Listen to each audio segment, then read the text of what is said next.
The night she kissed me, I knew it wasn't her lips that burned. It was the match my son had struck beneath my own roof. It's strange, isn't it? Betrayal doesn't roar in like a hurricane. It slips in like smoke under a door, quiet, suffocating, almost invisible until you can't breathe. Charleston in November carries its own perfume, brine from the harbor, wood smoke from chimneys, citrus from the market stalls on King Street. My wife used to love that air. She'd take my hand as we walked the docks, saying, "Smells like we belong here." Now she was gone, and I was left with the scent and silence. That Thursday, I sat at Broad Street Bistro with a woman I'd never seen before. Vanessa, tall, elegant, eyes that flicked over me like she was memorizing lines. She acted like we were old friends catching up. Ordered oysters, a glass of red, then, as the check came, she patted her purse and smiled sheepishly. Oh no, I left my wallet on the counter. Silly me. I paid. Of course I did. That's who I am. Always the one covering the bill, filling in the gaps others leave behind. 3 days later, I found a slip of paper under a coaster on my kitchen counter. A $2,800 hotel bill from Charleston Harbor Hotel, room 412. My name printed neatly on top. Only I hadn't stayed there. I hadn't even set foot in that place. The numbers didn't lie, but someone had made them mine. I underlined the date, November 13th, folded it, slid it into the ledger drawer. Then I poured a bourbon and stood at the marina window. The tide rocked the antique boats like restless witnesses, their ropes creaking in the night. Thanksgiving arrived. November 21, May, my sister, brought her sweet potato casserole like she always did. Ethan, my son, brought a folder. He slid it across the table between the turkey and cranberry sauce. Just some consolidation paperwork for the marina, he said, carving himself a piece of ham like it was any other day. I opened it. Vendor contracts. Routine forms, and buried in the middle, a temporary power of attorney dated June 12th. My name scrawled across it. Only it wasn't mine. The room chilled. The laughter dimmed. My eyes locked on that page, and I felt the kind of cold that doesn't come from weather. I looked up at Ethan, 27 years old, dressed too sharp for someone who owed more than he earned. He smiled, polished, rehearsed. But then he slipped. He joked about the lilies at Broad Street. My stomach tightened. The lilies. $612 from that florist on King Street. Vanessa had delivered them to my shop.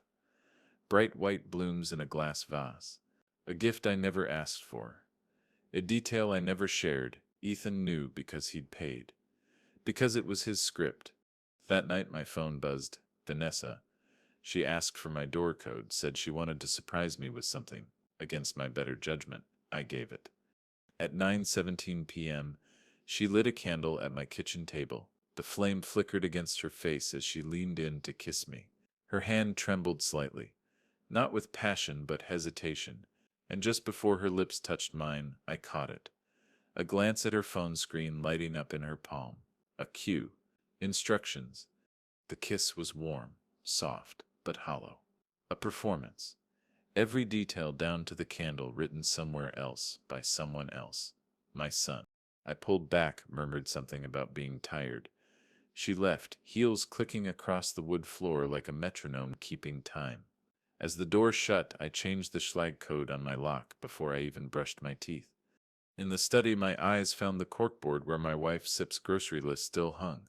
Milk, lemons, patience. Her handwriting. Her voice, silent now, whispering through the paper, patience. Before I continue, let me say this. Please subscribe to the channel and tell us where you're listening from. I'll need witnesses for this story, because betrayal this deep doesn't just happen, it builds, and I need you to see every brick. At dawn, I called May. She picked up on the second ring. Her voice was steady, unshaken. "What's wrong, Lucas?" "Everything," I said. Then I told her about the hotel bill, the forged power of attorney, the lilies. She didn't gasp, didn't cry. May never does. She simply said, "Bring me the accounts. I settle audit every dollar back to June." That's my sister. Where I bring storm, she brings calm. If I'm the one flailing in the water, May's the dock piling holding firm. I folded the hotel bill into my jacket pocket, slipped the florist receipt behind it, and made another call. Lyle Benton, my attorney. His secretary booked me for Monday. Lyle doesn't waste words. Neither do I. But Ethan did. My son had wasted years. I paid his tuition, bailed him out of bad checks, covered his credit card debt. Each time I told myself, he's young, he'll grow out of it. He just needs purpose. Well, he'd found a purpose, not one his mother would have recognized, but a purpose nonetheless. That night the marina was quiet. Slip beer rocked under Ethan's pickup parked in shadow. I watched from my kitchen window, bourbon glass in hand. The water lapped steady against the hulls, and for the first time in years I let the truth sink in. My son wasn't lost anymore. He knew exactly where he was headed, straight through me. The kiss wasn't about me. The lilies weren't about beauty. The hotel bill wasn't about love. They were props in a play where I was meant to be the fool. But I wasn't set. Not anymore. By Sunday morning, the harbor looked clean enough to drink. Sun on the water, gulls heckling the docks, tourists walking past the marina like nothing in the world ever breaks. I made coffee the way my wife taught me. Slow pour, steady hand, then opened my banking app and watched my stomach drop through the floor. 3 transfers, each for $25,000. All to Seabird Consulting, LLC. June 28th, July 15th, August 3rd. $75,000 gone, like bait tossed off a pier. I pinched the bridge of my nose and scrolled the details. Same receiving bank every time. Same account tail, 9,137. Memos that looked respectable in the dim light of theft. Vendor research, branding audit, slip utilization study. I don't pay for fairy tales. Not with my wife's retirement in the same ledger. I called Ethan. He answered like he'd been practicing calm in the mirror. Hey Dad, you good? I said I'm looking at 3 transfers to Seabird Consulting. Why does a marina need a branding audit in July? A beat. Too long, then he said, you told me to be proactive. I found experts. Who hired them? Silence again, then barely audible behind him. A woman's voice, Vanessa. My jaw tightened. Ethan, I said, put your phone on speaker. He didn't sect, but I heard it anyway. The hiss of his whisper, the scrape of his palm covering the mic. Stick to the script. You Sefs are not here to improvise. My kitchen clock ticked loud enough to count my heartbeat. I ended the call without saying goodbye and set the phone on the counter, screen down like it might bite. That night, I pulled the CCTV from the marina's NVR. I queued up November 21st, 11:11 p.m. The night of the Thanksgiving folder. Slip B glowed in sodium light. Ethan's truck, no mistaking the dent above the rear wheel, rolled up and idled. He stepped out with an envelope. Vanessa approached from the street, hood up, hands in pockets. He passed her the envelope. She didn't open it. She didn't need to. She already knew what was inside. In the galley, the oven timer dinged, one long tone. I hadn't baked a thing. I stood there listening to a timer I never set, in a house that felt perfectly staged for someone else's story. The next morning, I walked into Lyle Benton's office on Broad, the one with the glossy cherry table and the framed photograph of his first boat, a modest skiff he still bragged about. Lyle is a man who looks at paper like it owes him rent. He tapped the June 12th power of attorney with the end of his pen. If you didn't sign this, someone forged you. I didn't stud. Then our plan is straightforward. He angled the document under the lamp. We preserve evidence, freeze exposure, and document everything. We're not chasing a feeling, Lucas. We're building a case. Your job is to stay boring and keep records. My job is to make sure the court loves your boring. Seabird. Shell. I set bet. We let a PI peel it. In South Carolina we set one-party consent. If you record conversations you set part of, they set are admissible within reason. But we don't set play cute, clean chain of custody. No stunts. He slid me a short list, printed in a font you could read underwater. Preserve, keep original hotel bill $2,800. Florist receipt $612. Any gifts bracelet, and the text threads. Freeze, approach your bank with POA concerns. Request precautionary holds on lines of credit by December 2nd. Document CCTV clips from Slip B 11:11 p.m., photos of envelope handoff, logs of door code changes. He clicked his pen closed. This is arithmetic, not poetry. I almost laughed. My wife liked poetry. She's set like arithmetic right now. I left Lyle's office with the list folded in my jacket and the odd sensation that I'd aged a decade between Broad Street and the sidewalk. The sunlight felt too clean for what I carried. By noon, I was back at the marina. Joe, my dockmaster, was logging slip fees with his usual neat block letters. "Boss," he said, eyes flicking toward the chart room. "You want me to change any keys?" "Soon," I said. "Not yet." He nodded once. "You don't need many words with a man who knows boats. You just point at weather and rig your lines." I called Ruth Delgado, a PI whose office always smells like strong coffee and burned printer toner. "You got a shell called Seabird Consulting," I said. "3 transfers. I need the mailbox, the rental contract, who signed and where they sneeze on Tuesdays." She chuckled. "I live on affidavits and coffee, Lucas. Text me what you have. I sell trace prepaid reloads, cross the ATM cameras, and sit on King Street until my legs forgive me." "Ruth, be careful. This is my son." "All the more reason to do it right," she said. "You said have preliminary threads by Friday." I hung up and stared at the harbor. The water was a smooth mirror, and every boat's reflection looked more solid than the boat itself. That's the thing about appearances. They're often better behaved than the truth. When the tide turned, I set my kitchen table like a man trying to remember normal plate, fork, napkin, a slice of maize leftover pie. I opened the ledger and wrote the date, November 24th. Beneath it I copied the Seabird transfers by hand. The act of writing settled my hands. Numbers behave when you line them up and demand they tell you where they've been. At 6:42 p.m., my phone lit up. "Vanessa. I think you're angry with me," she said softly. "I think you stir following instructions." She exhaled. "Ethan said." I cut her off. "I don't set care what Ethan said, not anymore." Silence stretched out like dockline. Then she said, "I didn't spend the hotel money." "I know," I said, surprising myself. "But you carried it." Another silence. "I bring the bracelet tomorrow," she said. "He bought it to anchor the story." "Keep it for now," I said. "If this goes where I think it is going, we'll return it in daylight." "The lilies," she whispered, like confessing to a priest. "I didn't know about the lilies until they were on your desk." "I did," I said, and ended the call before whatever pity I had left became something dangerous. The oven timer dinged again. I unplugged it and set it on the floor like an animal I didn't trust. Then I walked the house, room to room, touching what was mine.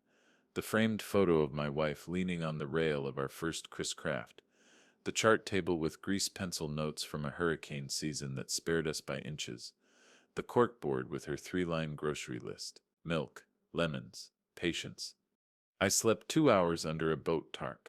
Cold air, canvas smell, a board pressing into my shoulder blade. I woke older, stiffer, and more certain. There would be no shouting matches, no slammed doors, no scenes. This wasn't theater. This was math, paper, locks, and time. On November 25th, I sat with the bank manager at a branch on Meeting Street. I showed him the forged POA, explained my concern without accusing the institution. He was professional, careful, and when I asked for a precautionary freeze review, he nodded like a man who's seen storms before. Let's get ahead of this," he said. "We still flag unusual activity and prepare the paperwork for a protective hold. If you file formal dispute by December 2nd, we can act quickly." "Do it," I said, "and I want the IP logs printed for any attempted draw on my line." Noted.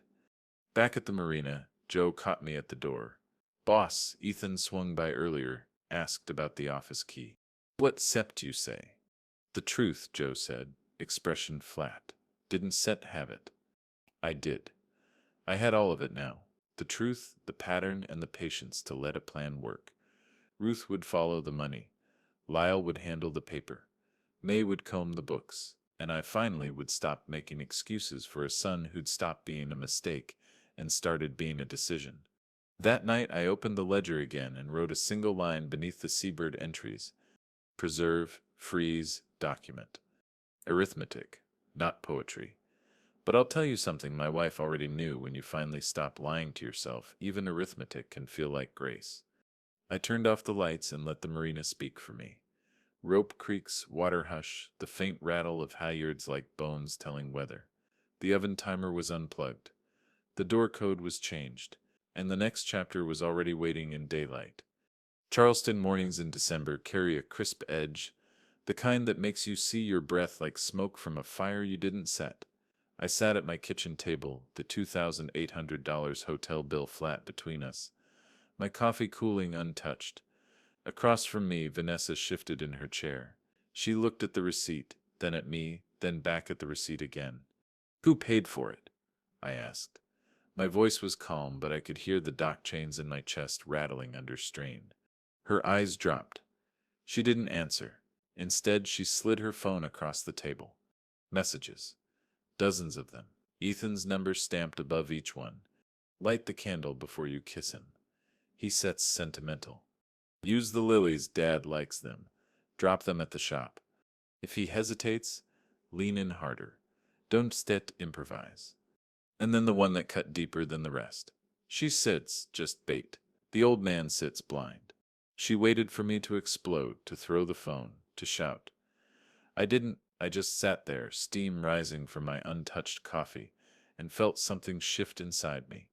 My anger moved like a tide, turning away from her and toward the only person who deserved it, my son. "You knew," I said, not as a question, as a fact. She nodded.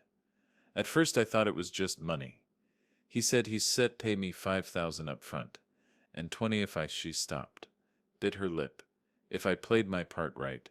I leaned back, folded my arms. "And did you?" Her hands trembled around the coffee mug. "Until he called me bait. Until he laughed about you not seeing it coming. I don't set know what I expected, but..." She trailed off, eyes wet. "Not that." I poured her more coffee.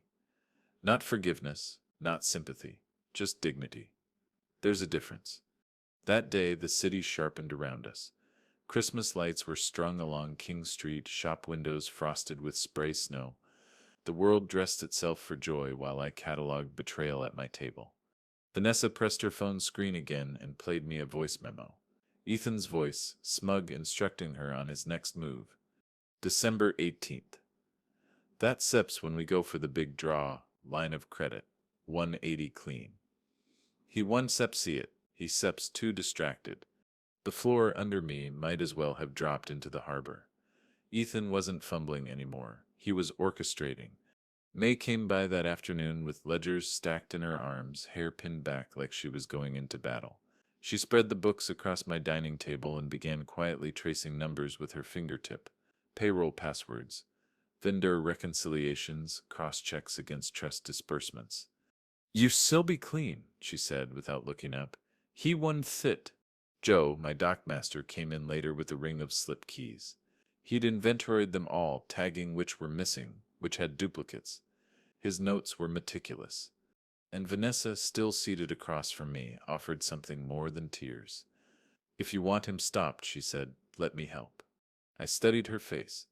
She wasn't the woman who forgot her wallet anymore. She wasn't the bait. She was someone standing on a burning bridge, choosing which side to jump toward. "If you want out," I told her, "you should help me finish this." She nodded, not eagerly, not with relief, just the slow, steady nod of someone who knows there's only one way forward. The plan began to take shape like a tide chart. We would let Ethan believe his script still worked. We'd let him think Vanessa was loyal to him, that I was blind, that his December 18th draw would land. And then we'd turn the table. "New Year's Seps," Vanessa said softly. "We Sep's supposed to have brunch with him. He bought me a bracelet, 1,200, maybe more. His idea was for me to wear it, play the part, keep you softened up. What if I gave it back to you in public?" The image clicked into place. Not a scene, not a spectacle, just a quiet rupture in front of witnesses. a signal that the script had collapsed. "You still do it," I said. "But it has to be calm, no theatrics. Boundaries, not drama." She breathed out like she had been holding air for weeks. "I can do calm." That night, I sat at the chart table in the marina office, the laminated harbor map spread beneath my palms. I slid the safe key under the corner of the chart where only I knew to look. The office door had been rekeyed that morning, and the schlag code at home had been changed again. Every lock became a line of defense, every receipt a stone in the wall I was building. Vanessa texted Ethan from my couch. "Green light for December 18th. He's distracted." She showed me before she hit send. It was theater, but this time the script was ours. I read Ethan Nella's reply as it lit her screen. "The old man seps blind. She seps just the hook." Every word was another stitch in my resolve. Before bed I returned to the corkboard. Milk, lemons, patience. My wife's list, still holding court over my life. That night I added a new line beneath it with my own hand. Receipts. Because in Charleston, in December, where wood smoke clings to the night and betrayal wears perfume, receipts are the only truth anyone believes. December in Charleston feels like a city holding its breath. The air is cool but not biting, the harbor still but waiting. I woke on the first of the month with a clarity I hadn't felt in years. If Ethan wanted to play chess with my legacy, then every pawn, every rook, every piece of paper was going to move on my board, not his. That morning, Joe rekeyed the office at the marina. He worked quietly, his big hands steady on the schlag cylinder, the faint metallic scrape of tumblers echoing like punctuation. I stood beside him with the laminated harbor chart spread across the desk. When he was finished, I slid the safe key beneath the lower corner of that chart, under the faded outline of slip-say. I'd kept the key in the drawer for years, but drawers can be rifled. Charts, though? Only sailors know where to look. December 2nd, I walked into the Meeting Street Bank with May at my side. We carried a neat folder, forged POA copy, my notarized affidavit, the hotel bill, and the florist receipt. Numbers and dates lined up like witnesses. The manager, a trim man in a navy tie, adjusted his glasses. "You stir asking for a precautionary freeze?" "Yes," I said, sliding the papers forward. "Any draws on my line of credit should be held until verified with me directly. No exceptions." He reviewed the documents, lips pressed thin. "We can execute a protective hold effective immediately. If anyone attempts a transaction, the system will log IP address and timestamp." "Good," May said firmly. "We still want those logs preserved." By the end of the meeting, we had a freeze letter signed and stamped, dated December 2nd. That stamp's thud on the counter sounded like the lock clicking shut on Ethan's scheme. Back at the marina, I started my red folder. I labeled it with one word scrawled in ink across the cover. Kept every receipt, every statement, every printout went inside. No more drawers, no more loose ends. A ledger written in ink, not excuses. Vanessa played her role well. On December 3rd, she texted Ethan from my kitchen, "Green light for December 18th. He's distracted." She showed me before hitting send, her hands trembling slightly. The performance was costing her something too, but she kept her voice steady. Ethan replied within minutes. "The old man seps blind. She seps just the hook." Every insult tightened my spine. Every word made me less a father making excuses and more a man documenting theft. May dug into the marina accounts, her pencil tapping against the calculator as she traced line items. 3 payments, $25,000 each, she muttered. All routed to Seabird, but no legitimate vendor invoices. Just cover memos. Ruth, true to her word, came through with photographs on December 5th. She slid a manila envelope across my desk. Inside, stills of Ethan at a King Street mailbox, his signature on the rental contract, the address tied directly to Seabird Consulting. She had notarized affidavits stapled neatly behind the photos, every page initialed. "You shall have your chain of custody," she said, bulletproof. I stared at the still of Ethan, hood up, slipping an envelope into the mailbox slot. My son looked like a stranger caught in bad light. The days marched forward. December 10th, wreaths went up on the marina gate. December 12th, a balloon loan scare arrived under my windshield wiper, nearly $700,000 due immediately. May rolled her eyes when I showed her. Fictitious, not even a real note holder. He Seps getting sloppy. I almost wished he wasn't. Sloppy thieves leave trails, careful ones leave corpses of evidence. That weekend I staged normalcy. Brunch at Sunno with May. Light chatter with vendors, even a handshake with the insurance rep. All the while, I was cataloging receipts and marking dates. Ethan thought distraction meant weakness. He didn't understand distraction was camouflage. On December 15th, Vanessa forwarded me a voice message from Ethan. His tone was smug, almost bored. December 18th, 10 a.m. draw. He sent I'll be tied up at the docks. Keep him there. I copied the date into my ledger. December 18th, the line of credit, $180,000. I underlined it twice, then slid the note into the kept folder. December 20th, I changed the Schlage code on the house again. This time I accidentally texted it to Ethan, a subtle bait, at 11:43 p.m. The marina CCTV captured him punching it into the keypad. 3 tries, all failures. He rattled the handle, cursed, and walked back to his truck. Vanessa texted me afterward. He Seps rattled. Good, I replied. On December 22nd, my late wife's birthday, I bought flowers. Not lilies this time, roses. I set them by her photo in the kitchen and whispered a prayer. While I should have been honoring her life, I was instead freezing her son's accounts, building walls against his greed. Grief doesn't always come in tears. Sometimes it comes in signatures and red folders. That evening, Ruth called with her latest find. Got him on prepaid reload slips. ATM cameras caught his plate, all within blocks of his condo. Chain of custody intact? I asked. Tight as a drum. I shall courier the affidavit tomorrow. The case was no longer a suspicion, no longer an ache in my chest. It was evidence catalogued and sealed. Numbers don't lie, locks don't forgive, and when you write everything down, even betrayal has a ledger. That night, I sat at my corkboard again. Milk, lemons, patience. My wife's handwriting, still the anchor of my days. I added another word to her list, locks.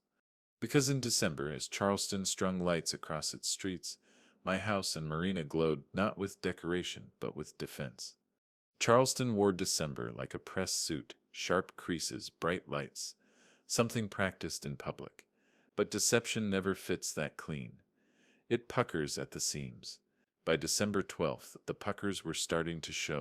I found the first one under my windshield wiper, a tri-fold letter in an urgent red envelope, the kind designed to make the heart sprint.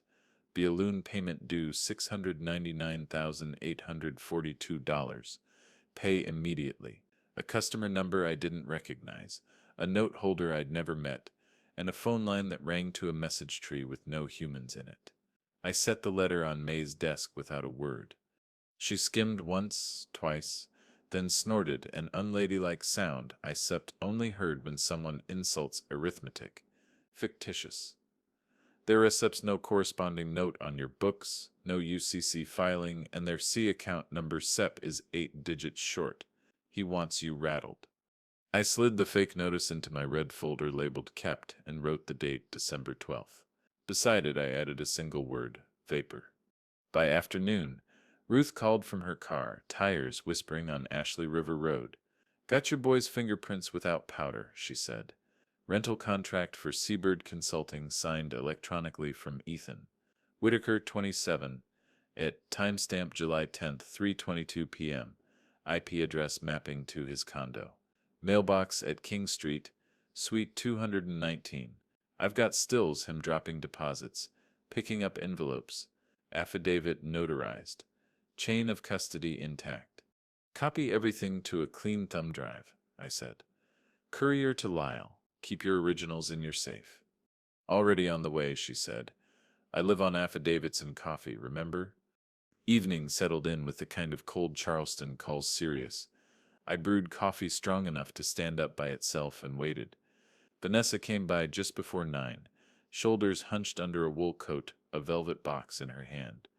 The bracelet, $1,249. I'd seen the charge in the ledger, neat and unashamed, nestled between real marina expenses like a thief among parishioners. "And Sep's supposed to wear it for New Year's, Sips," she said, placing the velvet on the table as if it might bite. "He thinks the sparkle keeps you soft." "It won't dash it," I said. "But it will help us. You shall return it, calmly, in daylight. Not to shame him. To end a roll." She nodded, then looked at the corkboard. My wife's three-line grocery list still pinned like a relic. Milk, lemons, patience. She had neat handwriting, Vanessa said. She had a neat heart, I replied, and meant it like a prayer. December 16th, the phone proved what the stills suggested. Vanessa recorded the call on her phone, legal in South Carolina. She sat across from me on my couch, screen face down, eyes on mine as Ethan's voice slithered across the room. "Phase 2 if he resists," he said. "We float an elder abuse rumor. Neighbor hears you yelling. She calls it in, dad gets defensive, court gets spooked. It this just optics." The word optics snapped something in me. Greed I could almost understand. Cowardice I could not. I wrote it down in my ledger anyway. December 16th. Elder abuse rumors plan recorded. The pen dug through the page. I drafted a one-sentence press line. I never intended to send respectfully. I will address questions after the court has heard the facts. I printed it, slid it behind the hotel bill. Insurance, not ammunition. On December 17th, I walked the docks with Joe, the winter light laying pewter on the water. He had a small engraving kit in his pocket. "Let's give every replacement slip key a name," I said. "Not just a number." He grinned. "Names?" "Ruth, May, Lyle, boundaries," I said, and it made us both laugh, a sound that felt like the first warm thing all week. December 18th arrived wearing an ordinary Thursday's coat. Goals heckled, tourists shuffled, and at 10:03 a.m. the bank system logged an attempted draw on my line of credit. $180,000. Online banking portal. IP tied to Ethan's condo. The protective hold dated December 2nd. Caught it like a net. The transaction flagged, froze, and wrote its own confession into the log. IP address, timestamp, failed authorization. The branch manager called me within minutes. "Mr. Whitaker, attempted draw held. We preserved server logs and printed the event with hash verification. Do you want a copy couriered to your attorney?" "Please," I said, and thanked him by name. People remember when you say their name on the phone, especially when you're not yelling. The next day, I baked a lemon pie. It wasn't said about dessert, it was about the oven timer. I wanted to hear it ring on my terms. When it dinged, I lifted the pie and said out loud, to nobody and to everyone, "We hold the line." December 20th. I changed the Schlag code again and accidentally texted the new digits to Ethan. At 11:41 p.m., the CCTV caught him at my porch keypad, jaw tight, shoulders up, punching numbers. 3 tries. Red blink. He swore, looked at the door like it had betrayed him, and walked back to his truck. I printed the stills and slid them into Kept. December 21st brought a wind that rattled halyards like a handful of bones. May sat at the dining table with her pencil and calculator, drawing straight lines through crooked stories. "Your trust disbursement is clean," she said. "The $14,500 plus is tidy. His $325,000 siphons tagged and highlighted. The Seabird set never provided services. If he sneezed near a spreadsheet, it isn't set yours." We looked at each other and didn't say the thing we were both thinking. Blood used to be the only ledger that mattered. December 22nd, my wife's birthday, arrived with the soft kind of winter sun that makes the harbor look forgiving. I bought lemons and roses, set them beneath her photo, and stood a while. On the day I should have been celebrating her life, I was cataloging her son's theft. Grief didn't ask my permission. It just sat beside me and kept the kept folder open. That evening, Ruth Epps's courier delivered a packet to Lyle. Prepaid reload slips, ATM camera stills with Ethan Sepp's plate, mailbox photos, and a notarized affidavit tying the Seabird rental to Ethan Sepp's email. Lyle texted me a single line. Evidence sings. I slept that night with the window cracked, the marina's lullaby coming in soft. The hush of water on wood, the creak of honest ropes doing honest work. In the morning I ironed the blue blazer my wife always teased me about and rehearsed a quiet New Year's scene in my head. No shouting, no spectacle, just Vanessa returning a bracelet and me saying thank you like a boundary had just been drawn in gold. Because that's what revenge really is when you do it right. Not a knife. Paperwork. Locks and letters. Freezes and affidavits. Receipts that outlive lies. Christmas in Charleston can trick you. The city glitters with wreaths and white lights strung along the Battery. Jazz carols float out of King Street shops and fireplaces breathe wood smoke into the night air. But that December, none of it smelled like comfort to me. It smelled like varnish covering rot. Christmas Eve. Ethan showed up at my door with a bottle of bourbon. He wore a grin too loose for the season, the kind you paste on when creditors are at your heels. Thought we could toast the holiday, he said, holding the bottle up like a peace flag. I let him in. The tree blinked in the corner, lights stuttering in red and green. He poured 2 glasses. I let him fill mine, then walked it straight to the sink and poured amber liquid down the drain. His grin tightened. You stir tense, Dad. Everything all right at the marina? Boats float, Ethan, I said. That sip's what they do. His eyes flicked toward the office door, the one I'd rekeyed December 1st. He lingered there a moment too long, like a man checking a locked gate. I said nothing. Let him wonder. Let the silence hang heavier than accusation. Later I walked him out. The bourbon still sat on the counter, unopened. The air smelled of pine and lies. December 25th passed like a ghost. I visited May, shared pie, and said grace with her family. But the taste was ash. Every gift unwrapped, every carol sung felt staged against the reality of my son plotting legal ruin with stolen slips and rented mailboxes. That night, I walked the marina alone. Water slapped wood, ropes hummed in the cold breeze. I pressed my hand to the hull of my wife Sip's favorite Chris Craft and whispered, "We supped or not done yet." New Year's Day, 11 a.m. We gathered at Magnolia's on East Bay.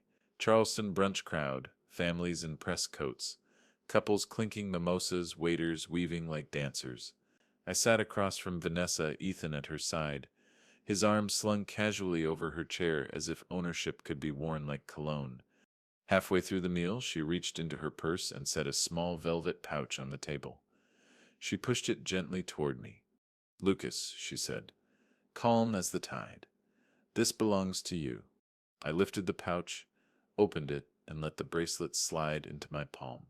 Gold links catching light, cool against my skin. Ethan stiffened. His fork clattered against the plate. "What the hell is this?" he hissed. "No drama, Ethan," Vanessa said softly. I said I'm just returning something that was never mine to wear. The people at the neighboring table paused mid-bite, eyes flicking toward us. Not a scene, just a ripple, exactly as planned. I slipped the bracelet into my jacket pocket, folded my napkin, and thanked her. Calm, deliberate, a line drawn in daylight. Ethan Nessel's eyes burned, but he said nothing. His text arrived 2 hours later, after we set parted ways. "What did you say to her?" "She sep's not playing anymore." I didn't reply. December 18th's draw had already been blocked and logged. The bank's freeze letter, stamped December 2nd, sat in my folder like a locked door. Ethan's desperation showed in every move. On January 7th, the next strike came. An envelope slid under my office door, unsigned, typed in cold Arial font. "This man is abusive. Neighbors have heard him shouting. He should not control family funds. Investigate for elder abuse." For 1 hour, I sat at my desk holding our exhibit list, wondering if I had the stomach to keep going. The words on that anonymous page weren't just strategy. They were filth meant to stain everything my wife and I had built. I stared at the trash can, fingers twitching to crumple the affidavits, the receipts, the notarized stills. If I burned the folder now, I could call it closure. May walked in then, her glasses perched low, her hands smudged with pencil lead. She saw the letter, saw the folder in my hand, and shook her head once. If you give up now, Lucas, he wins twice, she said. Once with the money and once with your silence. I set the folder back down, stapled the exhibit list shut, and smoothed the blue blazer I'd laid out for court. The blazer my wife had teased me about, too stiff for dock work. Well, stiff was exactly what I needed now. That night I called Lyle. He answered on the first ring. The exhibits? I asked. Stamped and logged, he said. Hotel bill, florist receipt, seabird mailbox stills, ATM slips, audio recordings, all marked and indexed. Custody is airtight. And Vanessa? She shall testify, he said. If she holds her composure, her statement will cut cleaner than any affidavit. I hung up and stood at the window, looking out at the marina lights reflecting on the water. My wife's SEP's list glowed faintly under the lamp. Milk, lemons, patience. I touched the paper, then whispered to the harbor, paper and patience. That SEP's how we win. The wind carried the words back to me like an oath. Probate court. January 9th. Stained wood paneling, humming fluorescence. A flag that had watched more families fracture than any gavel could mend. I sat at council table with Lyle, my blue blazer buttoned like armor. My red folder kept resting on my knee. Across the aisle, Ethan avoided my eyes the way a thief avoids mirrors. His lawyer, a sharp suit with a smile that never reached his pupils, stacked binders like confidence. The clerk called our case. It sounded small in the room, like trouble whispered through a keyhole. Appearances for the record, the judge said. A woman with iron gray hair and a gaze that measured posture and paper with equal suspicion. Lucas Whitaker, petitioner, Lyle said, rising. Ethan Whitaker, respondent, the suit replied. The judge nodded, pen poised. We stir here on a petition concerning suspected misuse of authority under a purported June 12th power of attorney and irregular transfers. We still proceed on exhibits and testimony. The suit opened like a hymn to doubt. Your Honor, this is a sad, familiar matter. An aging father in decline. He savored the word overly influenced by a woman who targeted him. This seductress, he actually gestured quotes, entered his home, received gifts, and now conveniently claims she was hired to bait him. What's happening here is elder confusion, weaponized by a paramour's remorse. I watched Ethan lean back, thumb rolling across his phone. He'd worn that posture at my dinner table when he wanted me to feel small. Lyle stood without a smile. Your Honor, counsel just promised theater. We brought paper. He turned to the clerk. Exhibits for identification.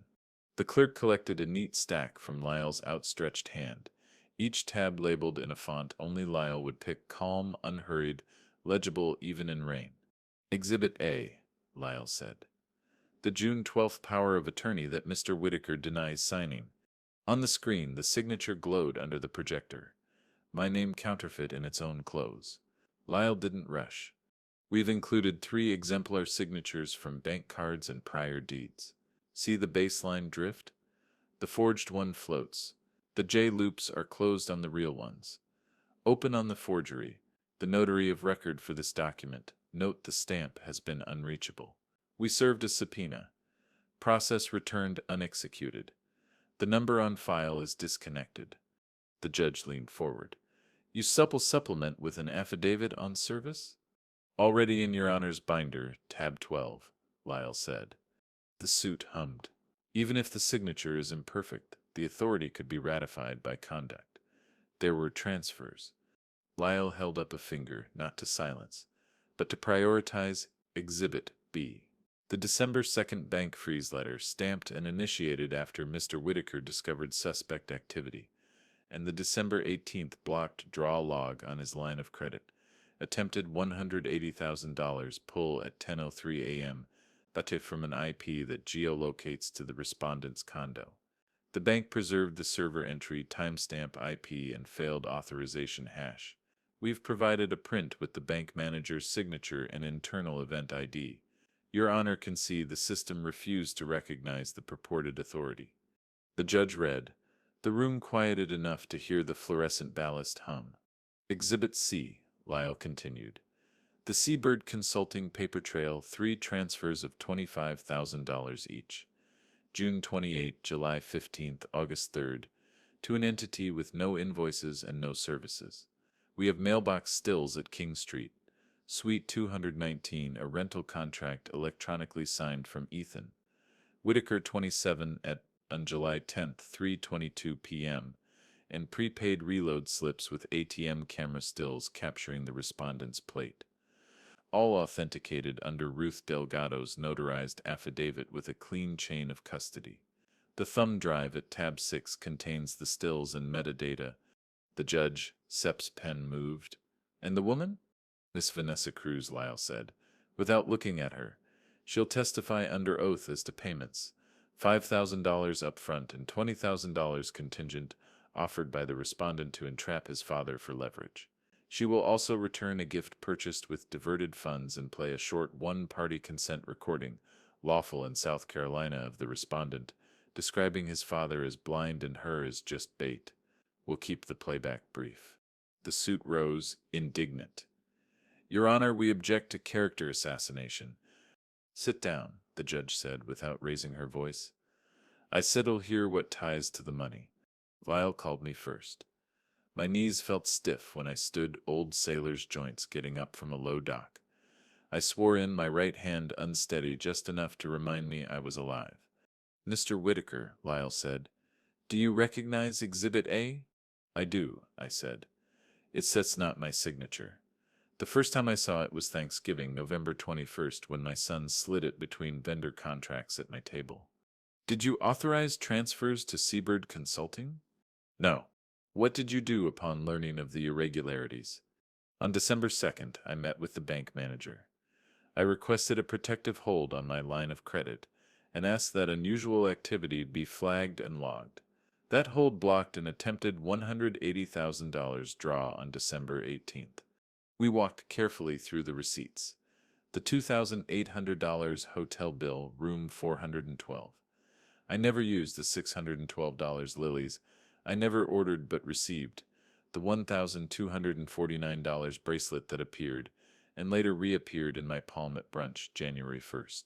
I explained that I changed lock codes, November 21st and December 20th, and how CCTV captured Ethan attempting entry December 20th. 11:41 p.m. 3 failures, then a walk to his truck. The judge glanced over her glasses. Why that level of detail, Mr. Whitaker? Because I've spent years making excuses for my son, I said, and let the truth be naked. This time I brought paper instead. The suit tried to chip. Mr. Whitaker, you met Miss Cruz at a bistro, yes? You paid for dinner, you let her into your home. Isn't it possible you misinterpreted kindness as conspiracy? I misinterpreted loyalty, I said. Mine? Lyle let the silence linger a heartbeat. Then, no further questions. Vanessa walked to the stand like a woman leaving the room she'd cleaned after the fire. She swore in, eyes steady, voice low. Miss Cruz, Lyle began. Did the respondent, Ethan Whitaker, offer you money to cultivate a relationship with his father? Yes, she said. 5,000 up front, 20,000 if Mr. Whitaker signed what Ethan needed and if Ethan got access to funds. What instructions did you receive? Her thumb hovered over her phone screen. Candle before the kiss, lilies at the shop, phrases to use, he said, not to improvise. Did he refer to you in a particular way? She nodded, jaw tightening. He called me Senda just bait. Said his father was blind. Lyle kept it clean. Your Honor, with the court Sepp's permission, 10 seconds from the December 16th recording. The judge nodded. The audio filled the room. Ethan Sepp's voice, cavalier, clinical.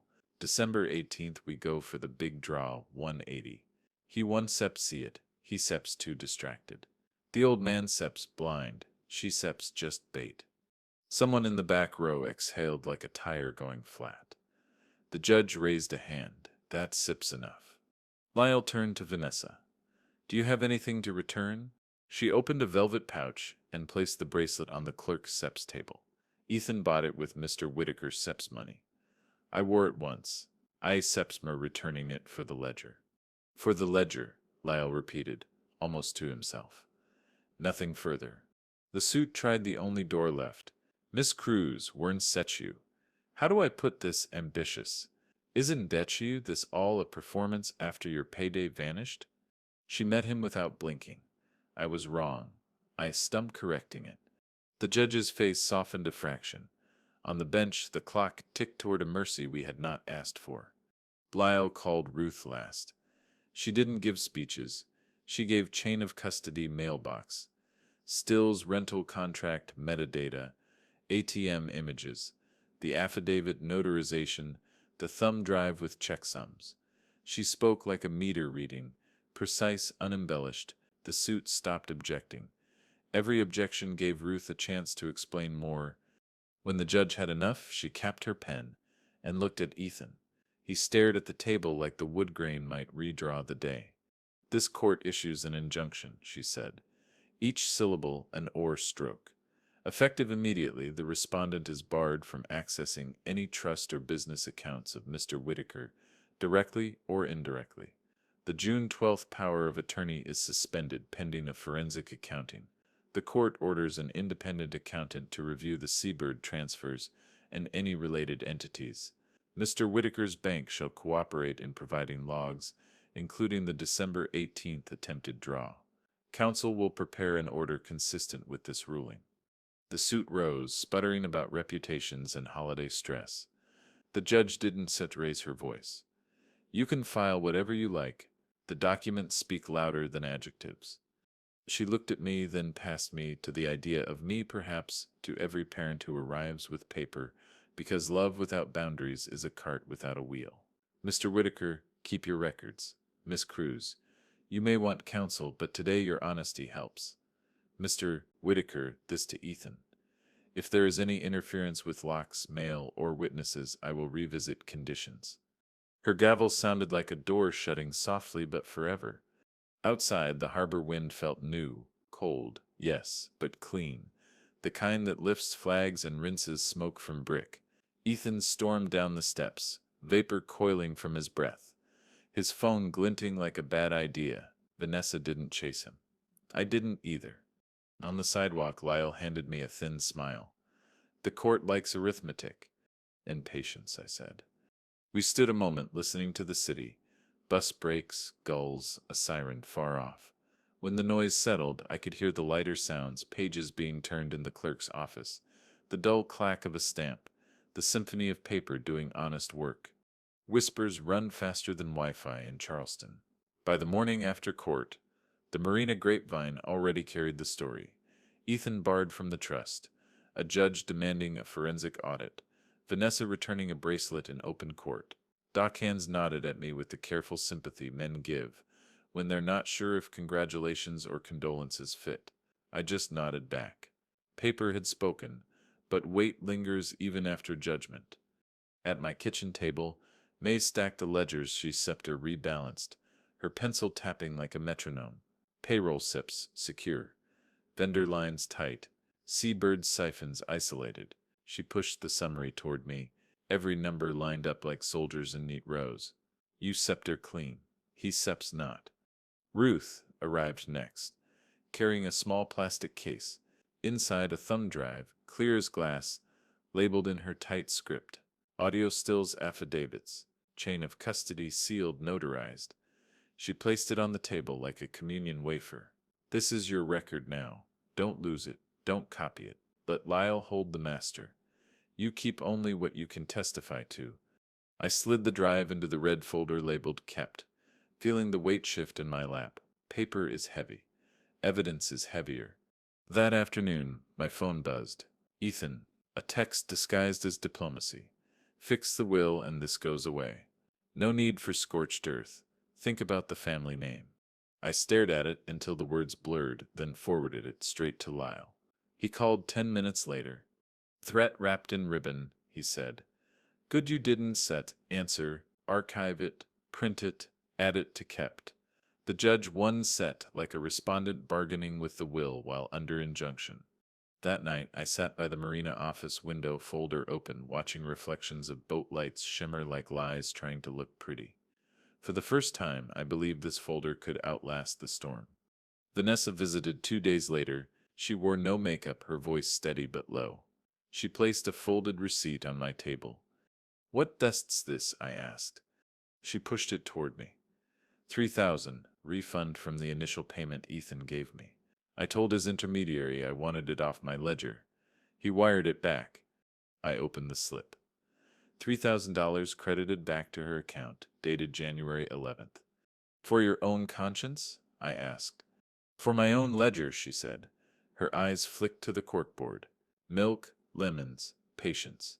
She didn't smile. She didn't cry. She just made sure I understood. I nodded. "That sips the difference, Vanessa. Conscience keeps you warm. Ledgers keep you safe." We talked then not about schemes or receipts, but about Savannah. She mentioned a gallery she wanted to see. I mentioned boats she'd never heard of. We didn't promise anything. Sometimes the absence of a promise is the clearest boundary you can draw. By mid-January, the forensic accountant's preliminary report landed on Lyle's desk. He called me the moment it came through. 3 confirmed siphons to Seabird. $75,000 misdirected. 1 blocked attempt on the line of credit. $180,000. 0 invoices. 0 services.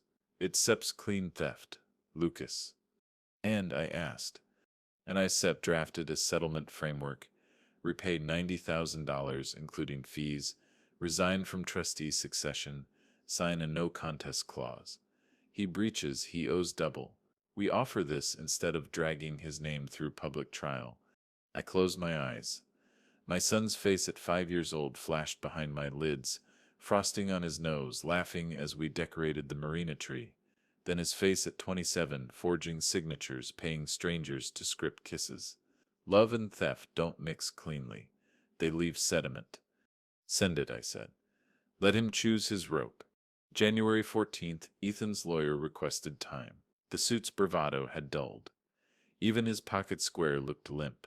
Lyle granted 10 days, formal and tight. May changed payroll passcodes again, new as fresh linen. Joe engraved another set of slip keys, initials cut into brass like scripture. Ruth double-checked her affidavits. Dated, signed, stamped. At home I changed the Schlag code once more.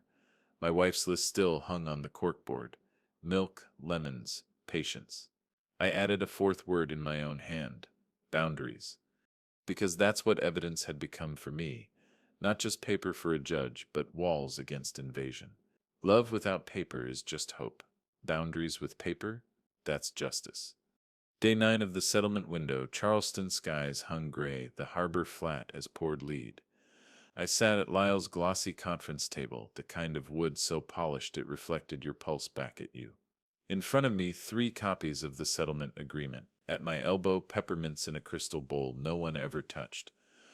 Ethan arrived 10 minutes late, hair uncombed, eyes bloodshot, suit wrinkled like it had slept on him. His lawyer looked worse, sweating through his collar, voice hushed as he muttered reminders. Lyle didn't stand. He tapped the papers once, like a conductor calling silence before a requiem. "The terms are clear. Repay $90,000 plus fees. Total $92,750. Already wired this morning. Resign from trustee succession. Sign the no contest clause. Breach and repayment doubles. Contest the will, and you owe twice what you stole. Sign, and this closes today." Ethan's hands shook as he took the pen. For a moment I thought he might fling it across the room. Instead, he pressed too hard, scratching his name jagged across each page.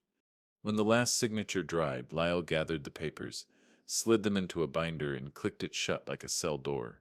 "Effective immediately," he said. "Mr. Whitaker is removed from trustee rotation. Independent accountant SIF's findings remain part of record. This matter is settled." The words hung like a funeral bell. Ethan wouldn't look at me. His phone buzzed, creditors gnawing at what was left of him. By evening, word spread, his luxury condo seized. Cars repossessed, lines of credit closed. January's gray sky became the backdrop for his exit from Charleston. A suitcase in the back of a rideshare, no destination offered. He texted me once before he left. "You didn't lose me, you replaced me." I replied, "You were never for sale. Then I archived it, printed it, and slid it into kept. I didn't celebrate with champagne. I honored it with arithmetic. May sat at my kitchen table with ledgers stacked like hymnals. I signed a check for $10,000, slid it across. For what? She asked. For being my dock piling, I said. When I was water. Her eyes softened, but she tucked the check neatly into her folder. I wrote another for $5,000 and handed it to Joe, the dockmaster. Boss. Engraving keys isn't mine cheap, I said. Neither is loyalty. He nodded once. No words needed. I offered cash to Ruth, but she shook her head. Don said insult me. Just give me a boat ride when spring warms the harbor. Deal, I said. The next morning, I walked into probate court with Lyle. He filed the final exhibits, the hotel bill $2,800, the florist receipt $612, the bracelet purchase $1,249, the three $25,000 siphons, the December 18th blocked draw log, the ATM stills, the mailbox contract, the audio transcript where Ethan called Vanessa just bait. The clerk stamped each exhibit with a heavy thunk. That sound filled the hallway like a door closing, not slammed, closed. When we stepped outside, the harbor wind caught my blazer. I breathed deep for the first time in months. The tide moved like time forward, indifferent, honest. At night, I sat alone at the kitchen corkboard. My wife's list glowed in the lamplight. Milk, lemons, patience. I added one last word in my hand, proof. Because proof had been the price. Not love, not forgiveness, paper, receipts, logs, affidavits. Proof that my son's greed wasn't my senility, that boundaries could be written in ink and enforced in court. That's the cost of blood when it turns against you. You don't just pay in tears, you pay in documents. And that payment was now complete. The January sun made the harbor look almost forgiving. Light skimmed the water like forgiveness you didn't quite trust. Gold where the tide turned, silver where shadows lingered. For the first time in months, I walked the docks without a folder in my hand. No affidavits, no freeze letters, just me, wood planks under my boots, salt air in my lungs. I stopped at the old Chris Craft. My wife and I had sanded together years ago. She used to tease me about the varnish streaks I left, calling them love marks. I pressed my palm to the hull now and whispered, "It sup's over," or at least the part where proof had to carry me. That night, I baked a lemon pie. Not because I wanted dessert, but because I wanted to hear the oven timer ding on my terms again. The sound had haunted me since that November night, when betrayal first smelled like pastry I hadn't baked. This time when it rang, it was my timer, my pie, my kitchen. I cut 2 slices. May came by after supper. We sat across from each other at the table, the pie steaming between us. "You were lighter," she said, watching me, her fork resting on the plate. "Paper carries weight," I said, "but proof carries more." We ate in silence, each bite less about sugar and more about survival. Halfway through her slice, May set her fork down and looked at me the way only a sister can. "You did what had to be done, Lucas. But Donna set confused justice with healing. Proof doesn't set hug you back." She was right, but lemon pie came close. The marina slept early that week. Winter evenings quiet boats, chase tourists, leave only gulls and the occasional clink of halyards. I walked the dock lights, jacket zipped tight, thinking about letters I'd written and never sent. In my desk drawer sat a fresh one, addressed to Ethan, 3 pages long, ink still wet in places. I'd written about the boy he was, the boy who once begged me to let him steer, who grinned when he caught his first fish, who cried when his mother passed. I wrote about the man he'd become, the one who signed my name with a pen that wasn't his, who hired strangers to choreograph kisses, who called a woman bait. At the bottom I wrote, "You didn't lose me, you gave me away." I folded the letter. I didn't mail it. Some truths belong to paper only. On January 15th, I found a note at my door. Vanessa Sipta's handwriting, neat, deliberate. "Be gentle, be brave." Beneath the note lay the safe key, the one I'd hidden under the harbor chart weeks earlier. She left it not because I needed it, but because she understood what it symbolized. I pressed the key into my palm until the edges dug into my skin. Then I pinned her note to the corkboard just below my wife's list. Milk, lemons, patience. And now, be gentle. Be brave. No promises, just boundaries. The following Sunday, I walked the docks with Joe. He jingled the engraved slip keys in his pocket, grinning like a boy with marbles. You keeping all these locked up now, boss? He asked. Locks on set keep people out, I said. They keep boundaries in. He nodded, understanding more than most. Later, I found Ruth leaning against the rail, her hands stuffed in her coat. Spring boat ride still stands, she reminded me. It will, I said. The harbor owes you one? She smiled. No harbor owes me anything, but friends do. That evening, May and I shared the last of the lemon pie. The oven timer dinged once, and instead of haunting me, it blessed the room like a benediction. I lifted my glass of sweet tea and said, to boundaries. May clinked hers against mine, and to patience, because without it, you set be broke and bitter. We laughed. It felt like the first laugh that wasn't armor. Later, alone in the kitchen, I tacked one final line under my wife's list. Boundaries. Milk. Lemons. Patience. Be gentle. Be brave. Boundaries. A grocery list turned into scripture. I'll tell you this because you've stayed with me. In the end, revenge isn't cruelty. It's clarity. It's paperwork that says enough, locks that say not here, and boundaries that keep grief from becoming theft. People talk about losing love as if it vanishes. But love didn't betray me. Greed did. And boundaries saved me. That's the whole truth of lemon pie and probate hearings and Schleich codes and $25,000 siphons. You can't stop betrayal from striking, but you can stop it from owning your name. And when you do, when you finally draw the line with ink, you realize something quieter than victory. Peace is maintenance. Handoff. The marina carried on. May guarded the books. Joe held the keys. Ruth kept her affidavits, and Lyle filed exhibits into court archives. Vanessa moved to Savannah. Her note and safe key left as punctuation. I stayed in Charleston. Pie cooling on the counter, corkboard heavy with lists. The storm had passed, but its proof hung in paper and handwriting. Reminders that justice is never loud. It's steady. February 3rd. A postcard slid through my mail slot. The edges curled from too many hands. No return address. Just 3 words in rushed ink. Working on it. Ethan's handwriting. My son's voice without a voice. I set it on the corkboard below my wife's list. Pinned it beside Vanessa's note. Not as a keepsake, as a record. Even distance leaves paper. Life after storms doesn't come with trumpets. It comes with maintenance. The marina hummed again. Ropes creaked, gulls heckled. Tourists trickled back with their cameras.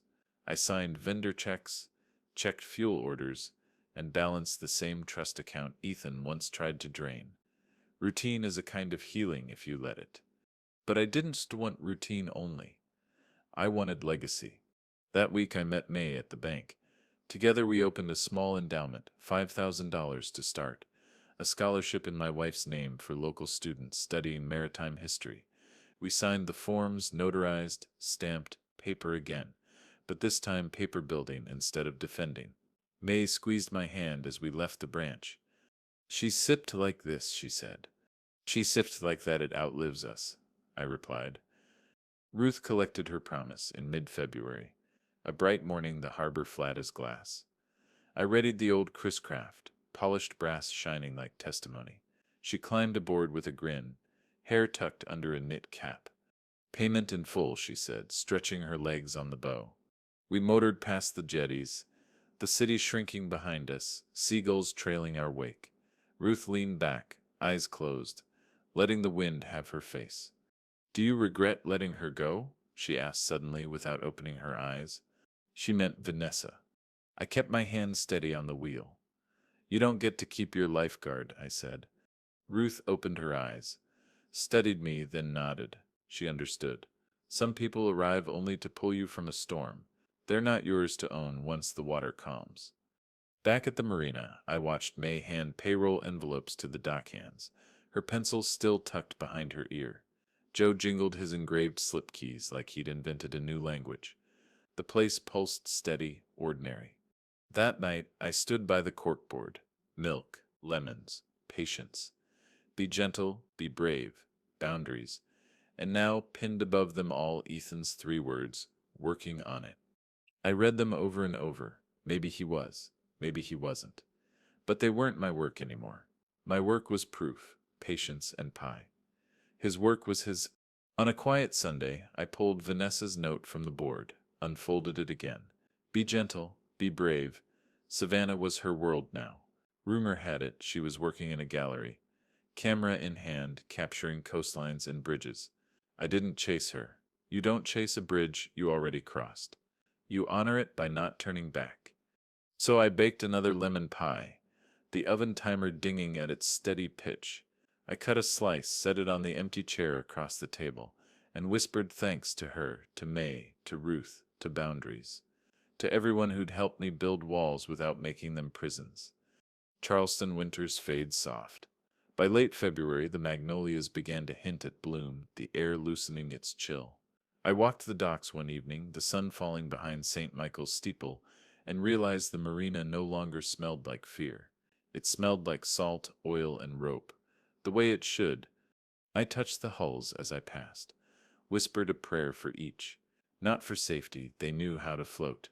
For honesty, boats and people both break when they lie to themselves. That night, I wrote one more line under my wife's list. Peace is maintenance, because that's what life after betrayal really is. Not fireworks, not vindication, but maintenance. Paying bills, sanding hulls, baking pies, and keeping proof in a folder that doesn't need to be opened unless someone tries you again. March brought soft rains to Charleston, the kind that left the harbor smelling like iron and salt. I drove south to Savannah one Friday. Lemons on the passenger seat, the old Chris Craft key still on my ring. Not for reconciliation, for witness. The gallery sat on a quiet street near the river, brick walls scrubbed clean, windows tall enough to make you crane your neck. Inside, white walls held frames in orderly silence. People murmured, sipped wine, pointed at photographs. I walked slowly, reading the titles until I found hers. A small placard, Boundaries, Vanessa Cruz. Her series hung like confession. Shorelines at low tide, rope fences along dunes, harbors where water licked but never crossed the retaining wall. Every frame carried a line, sometimes stone, sometimes rope, sometimes the clean sweep of shadow where water stopped. I stood longest at one image, a dock light burning against night, its glow a perfect circle on wood, refusing to spill into the dark water. A light for one, not for all. Boundaries, indeed. She saw me eventually. Across the room, her eyes widened, then softened. No rush, no tears. She excused herself from a group, walked over, hands clasped in front of her. Lucas, she said, voice steady. Vanessa. We stood among strangers who knew nothing of lilies, hotel bills, or probate hearings. Just two people who'd survived a script neither had written. You came, she said. I wanted to see what you built. Her smile was small, honest. Not revenge, reflection. It shows, I said. We walked along the river afterward, gallery lights fading behind us. The water rolled dark and wide, tugboats low against the current. We didn't speak of Ethan. We didn't speak of money. We spoke of ordinary things. The way the river bends, the way Charleston smells different from Savannah, the best pies in town. When the walk ended, she touched my arm lightly. No promises, Lucas, just gratitude. Gratitude says enough, I said. She nodded, turned, and disappeared into Savannah's brick and lamplight.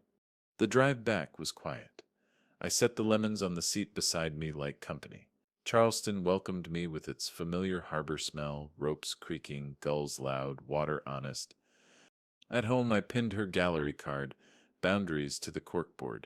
Now it read, Milk, lemons, patience, be gentle, be brave, boundaries, peace is maintenance. A grocery list turned scripture, framed by notes from a sister, a PI, a woman who crossed a burning bridge, and a son who wrote only working on it. That night I stood at the window, looking out over the marina lights. They floated on the water like promises, small, stubborn, enough to see by. I realized then that justice isn't always loud. Sometimes it's a light that stays on for you and only you. I cut a lemon, baked another pie, and let the timer ding once sharp, true mine. As I sat with the first slice, I whispered the final truth I wanted you to hear. You did not lose me. You gave me away. And I took myself back.